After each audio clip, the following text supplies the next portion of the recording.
This week we are in Antigua and Barbuda, which is just one country, and we are making saltfish.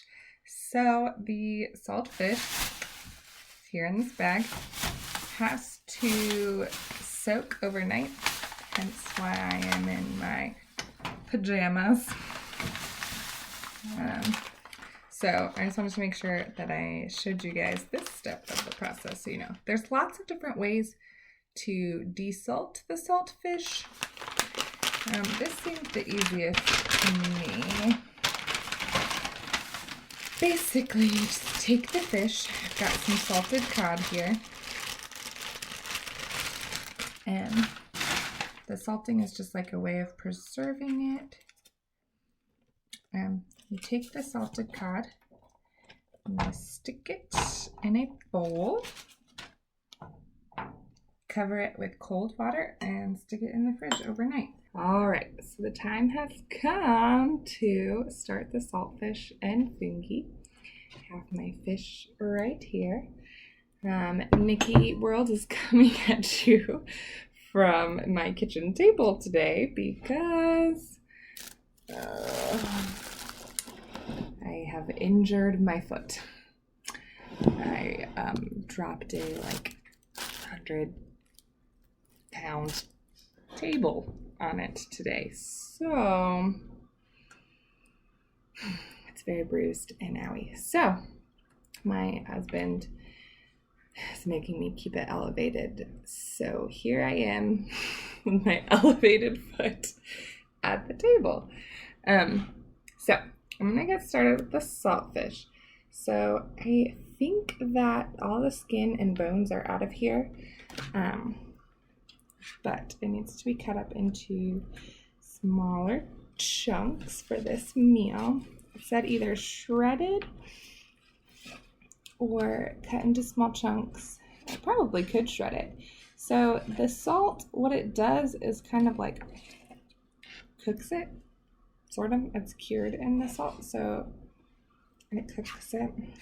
So it's been soaking probably for like 20-ish hours at this point in cold water, and hopefully it is desalted enough. I tasted it a little bit and it seemed like it was a good amount of salty.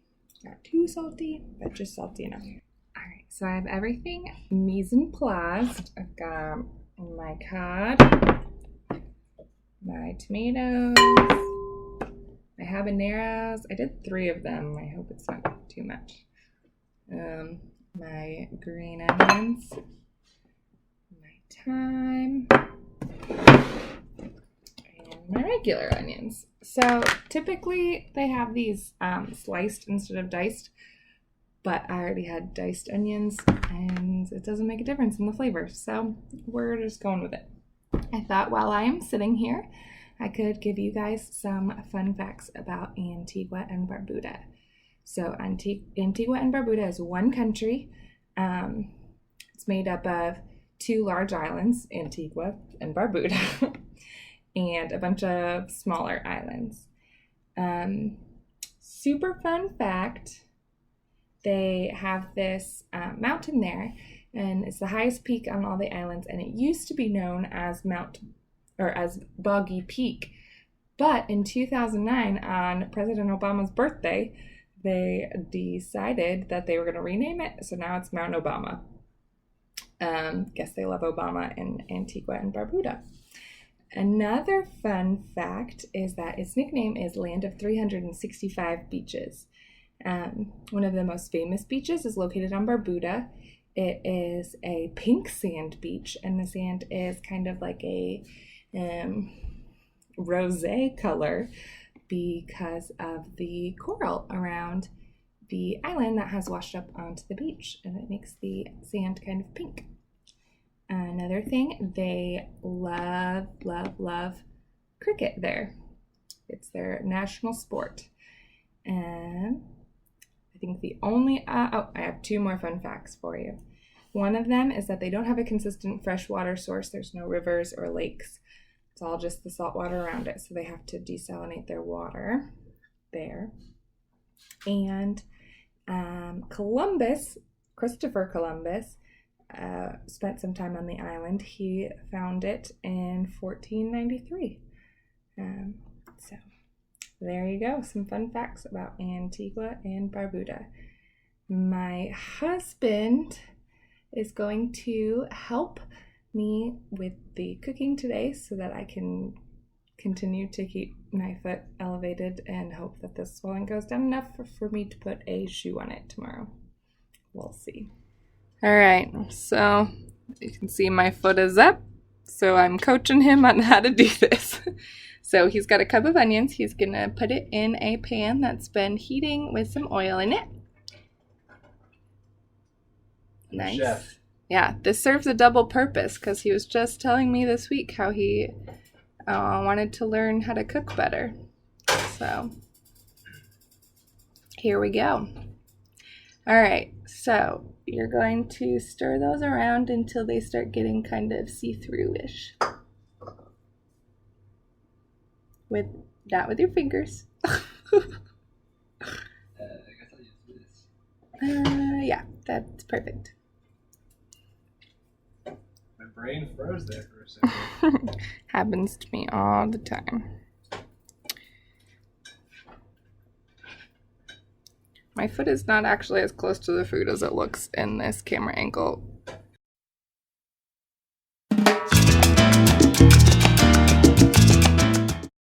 Those are good. Okay. All right, so now what you're gonna do, you're gonna add a half a teaspoon of garlic.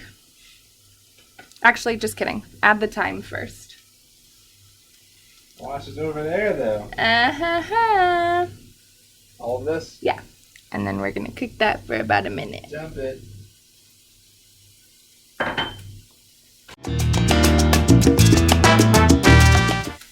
Okay. And you're gonna add a half a teaspoon of garlic. I think the order of this probably doesn't actually matter. Matters a little bit. The thyme has to like season the onions a little bit.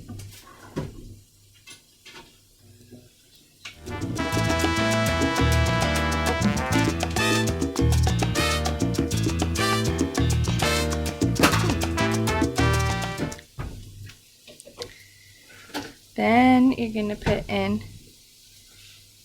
the tomatoes, the pepper, and a little bit of salt. Sorry, I forgot to get the salt out. You'll have to get it off the table.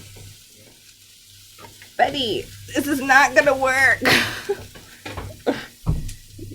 You're too big. These are all going in there? Yeah. A lot. Yeah. They'll reduce down a whole bunch. It said a cup. I think it might be a little bit more than a cup, but... Did you put the peppers in? Oh, no. Just the tomatoes. Peppers. Peppers. Yep. What else did you say? A little bit of salt. Which is on the table.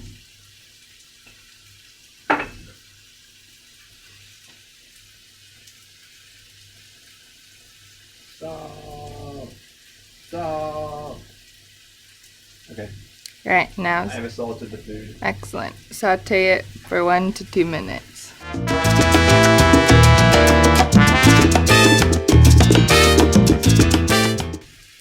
All right, in 1 more minute, we're gonna add the fish. Oh. Those are the green onions. They go at the end. Oh, okay. Because you don't want them to get too wilty. They're garnish more so. Yes. So. Look at me. You're gonna add the saltfish, toss it to mix, reduce the heat to low, and then we're gonna cook it for 5 to 7 minutes, tossing every 2 to 3 minutes. Okay? Then you may set a timer for that. Because while that's going, we're gonna need to make the fungi. Fungus. And yes, I know I said I would never make fungi again, but this is with cornmeal, not cassava flour. So here's hoping it's better and is more like polenta. Ectoplasm incoming. No. This is gonna be a weird video. Okay, so the fish is going in. Stick the fish in. All of it. All of it. Try to not put all the water in though. Sorry. Just use your fingers. They'll smell like fish, but it's okay.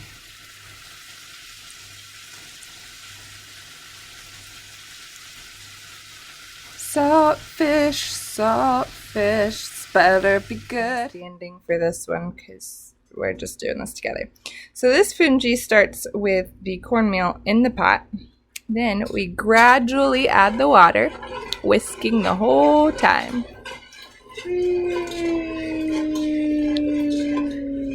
Gradualer. All right. Before the saltfish finished, we added some green onions. So now it's just sitting here. It looks really good. And the fungi looks way more fungi-ish than the last time. Definitely doesn't look like boogers this time. So that's a big win. We've got some guests here, but you just get to see Zach. Sorry. All right, eat it. Yep. That's good? Yep. Yay! Really That's good. really good. Yay! It's got more of a kick than I was expecting. It's Yeah, got it's there's spicy. some habaneros in there. Is it too Oh, right. spicy? No, that's fine. That's Okay. No, definitely not. Okay, good. Rundown of the meal real fast. Everything was so good.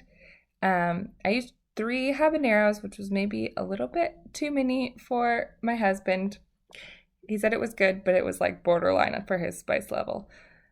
So if you don't like spicy, maybe just lower the amount of habaneros.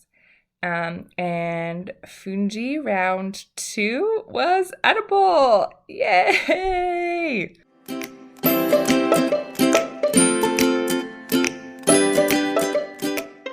If you'd like to follow my culinary journey around the world, go ahead and hit subscribe so you don't miss a thing.